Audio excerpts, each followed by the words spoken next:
In this video, I'm going to show you how to fix keyboard issues on your iPhone. So the first thing that we're going to do is we're going over to our settings, and from settings we're going to general, and from general we're going to click on software update.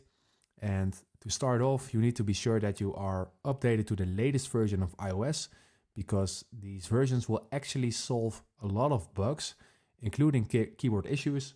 So it is highly advisable for you to update it to the latest version.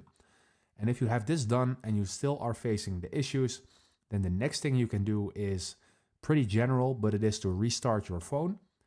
Normally restarting also solves a lot of problems. Everything will be rebooted, and then your keyboard will have a new chance to work properly. So this is the next thing that you can do. And then the next thing that you can do is going over to your settings, then to general.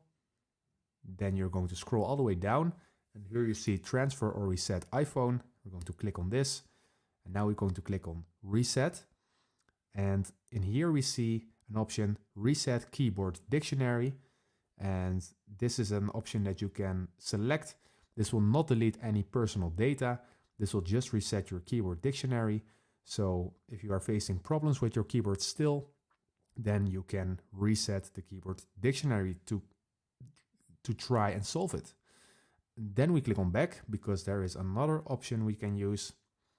And that is basically by going to our keyboard. We're going to search for it. Keyboards. It is in general. And in here we're going to click on the top where it says keyboards. And in here you can actually delete one of your current keyboards. So in my case it is English and Dutch at this moment. And let's say that you are having problems with your English and Dutch. Then you can delete this one. Well, I actually can't delete this keyboard because it is like my main keyboard. But let's say you have a new keyboard added, like a custom one. Then you can try to delete this custom one and then see if everything is working. And if everything is still not working, then the last thing you can do is to go back to transfer or reset your iPhone under general. Let's go back to it and I will navigate you through. Then you're going to general, scroll all the way down, click on transfer or reset iPhone, click on reset. And the last thing you can do is pretty drastically, but it is reset all settings. And for this you have to type in your password. Same as the reset of the keyboard dictionary. You have to put in your password in order to do this.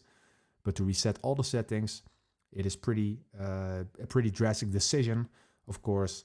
But if this is the last option for you and you're still not able to fix it, then this is the last thing you can do. So if this video helped you out, please leave a like and consider subscribing. And then I see you in the next one.